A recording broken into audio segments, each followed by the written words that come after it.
আসসালামু আলাইকুম রহমতুল্লাহ।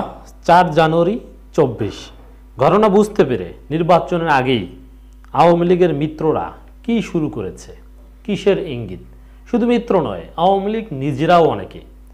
দর্শক, এই যে একতরফা নির্বাচন, আওয়ামী লীগ ভার্সেস আওয়ামী লীগ নিজেরাই, আওয়ামী লীগের বন্ধু জোট মিত্র এরাই। তো এই নির্বাচনকে ঘিরে নানান সমীকরণ এখনো হচ্ছে। অনেকের রাজনৈতিক জীবনের একটা পরিসমাপ্তি ঘটছে, এরকমই একটা করুণ এবং অনেকের কাছে খুব মজার, ইন্টারেস্টিং এবং এটা উচিত শিক্ষা, পারফেক্ট শিক্ষা, এটা তার পাওনা ছিল। এরকম অনেক ঘটনা ঘটছে। নির্বাচন থেকে অনেকে সরে দাঁড়াচ্ছে। তার মধ্যে নজিবুল বাশার মাইজভান্ডারী নামের একজন কথিত রাজনীতিবিদ, যাকে জনগণ হুজুরও মনে করে না, রাজনীতিবিদও মনে করে না, আওয়ামী লীগের ঝুঁটা খেয়ে বড় হয়েছে। অবশ্যই এর আগে বিএনপির সাথেও ছিল।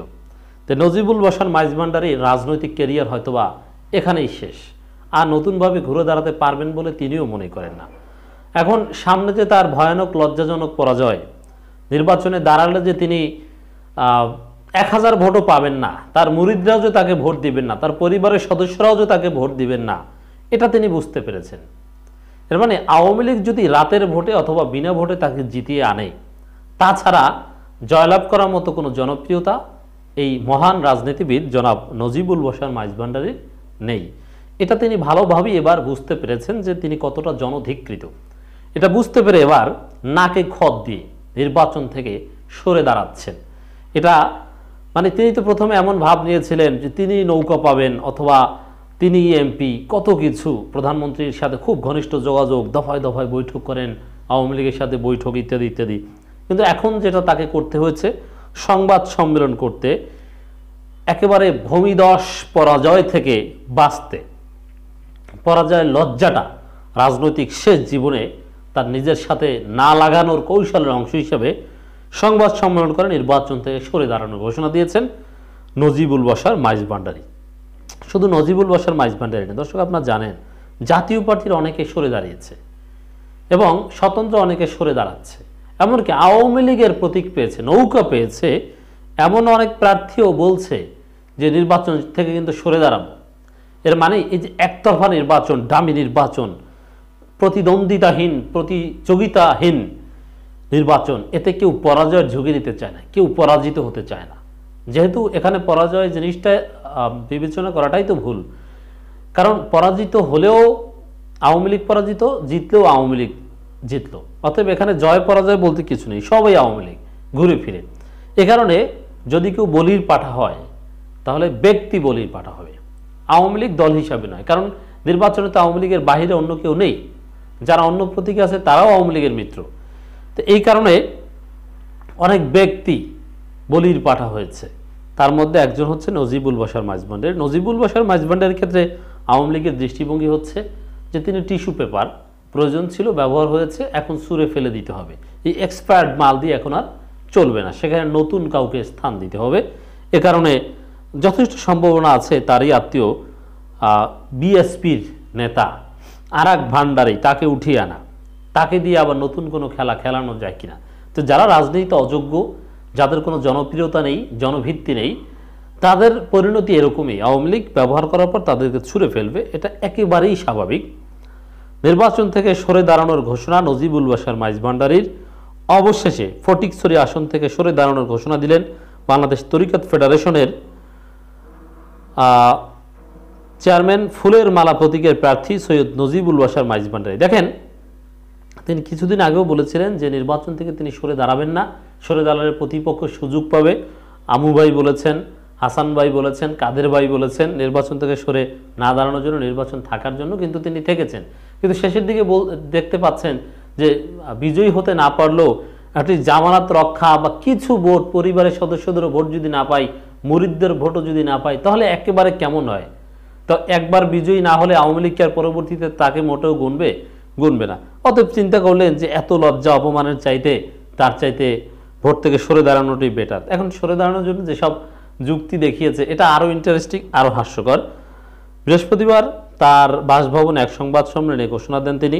এতে উপস্থিত ছিলেন তরিকত ফেডারেশনের নেতা সৈয়দ তৈয়বুল বাশার মাইজভান্ডারী, মোহাম্মদ শাহজাহান আলমগীর আলম, মাওলানা কাজী নিজাম মোর্শেদ প্রমুখ, তারা কি করবে? এই যারা উপস্থিত ছিলেন তারা দেখবেন যে এখন অন্য প্রার্থীর পেছনে ঘুরবে। এটাই হচ্ছে বাস্তবতা। এর মানে দিন শেষে নির্বাচন থেকে সরে দাঁড়ানোর মধ্য দিয়ে রাজনৈতিক ইতি, তার রাজনৈতিক ক্যারিয়ার ইতি টানা হলো আমি মনে করি। এরপরে পরবর্তী যে ক্যারিয়ার রয়েছে নির্বাচন পরবর্তী, সেসব হিসাব নিকাশে তিনি উঠতেই পারবেন। আওয়ামী লীগ তার খোঁজও নেবে না। আমি আগেও বলেছি, বৃদ্ধ বয়সে অনেককে, এটা নিয়তির নির্মম পরিহাস যে তাকে বৃদ্ধাশ্রমে থাকতে হয়, তার পরিবারের সদস্যরা বন্ধুবান্ধব কেউ খোঁজ নেয় না, তখন কোনো এনজিও বা কেউ তার শেষ জীবনের দায়িত্বটা নেয়। তা নজিবুল বাশার পলিটিক্যালি বৃদ্ধাশ্রমে যাচ্ছেন এবং কিছুদিন পর তার পলিটিক্যাল গার্ডিয়ান অথবা তার সাকসেসর কিংবা প্রেডিসেসর কেউই তার খোঁজ খবর নেবে না, এটা নিশ্চিতভাবে তিনি বুঝে গেছে। এই জন্যে জনাব নজিবুল বাশার মাইজভান্ডারিকে আমরা ফ্রি অ্যাডভাইস দিতে চাই, ফ্রি পরামর্শ দিতে চাই। আমরা যেহেতু আইনি পরামর্শ নানান বুদ্ধি অনেককে দেই, আমাদের কাছে বিভিন্ন রাজনৈতিক দল বা নেতারা ব্যক্তিভিত্তিক অনেকে বুদ্ধি চান যে ভাই কি করা যায়, এটা একটু চিন্তা ভাবনা করে আমাদেরকে বলেন যেখানে আমার কি করা দরকার ইত্যাদি ইত্যাদি। তা তার প্রেক্ষিতে আমি বলতে চাই যে নজিবুল বাশার মাইজভান্ডারি এখন তার একটাই করণীয়, সারা জীবন যা করেছেন এগুলোর জন্য তওবা করেন, জামাত শিবিরের কাছে যান। তাদের সাথে যে অন্যায় আচরণ করেছেন, জামাত শিবির ক্ষমা না করলে আল্লাহ আপনাকে ক্ষমা করবেন কিনা আমার যথেষ্ট সন্দেহ রয়েছে। তারপরে এসব ভান্ডারি আকিদা বাদ দিয়ে তাবলিগ জামাতের চিল্লায় যান, নিজেকে পরিশুদ্ধ করেন। তারপরে রাজনীতি থেকে অবসর নেন, জিকির আজগার ওয়াজ নসিহত এগুলো তো করতে পারবেন না, এলেম কালাম নাই, তা আমরা ভালোভাবেই জানি। দিনই একটা বিষয়, কোরআন হাদিসের একটা বিষয়ভিত্তিক দার্স দিতে বললে 5 মিনিটও পারবেন না। তো কিসের বড় আলেম, কিসের পীর, ওগুলো আমাদের জানা আছে বা জনগণও জানে।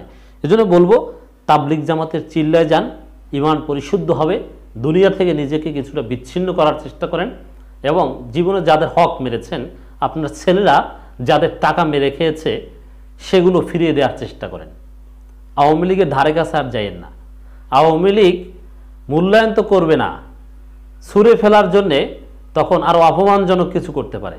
এজন্য নিজের সম্মান যতটা বাঁচাতে চাইবেন তত বেশি আওয়ামী লীগ থেকে দূরে থাকতে হবে, না হলে ভালো হবে না। এই পরামর্শটা দিলাম।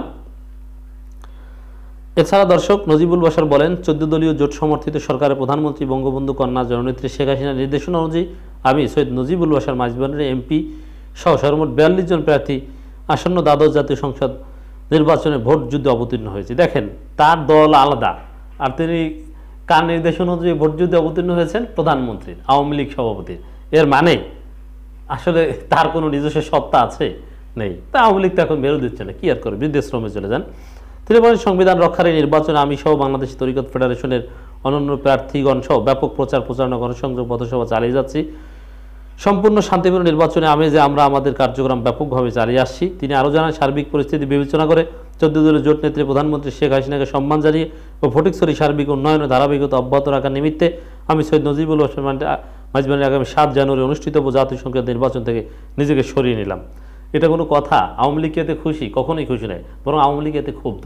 কারণ আওয়ামী লীগের এখন দরকার মাঠে বেশি প্রার্থী, এবং এই মুহূর্তে এরকম সরে যাওয়া, এতে আওয়ামী লীগ চরম ক্ষুব্ধ হবে। তো প্রধানমন্ত্রীকে যতই পাম দেন না কেন, প্রধানমন্ত্রীর সাথে আর কোনোদিন বৈঠক করার সুযোগ নজিবুল বাশার মাইজভান্ডারি পাবেন বলেও আমার মনে হয় না।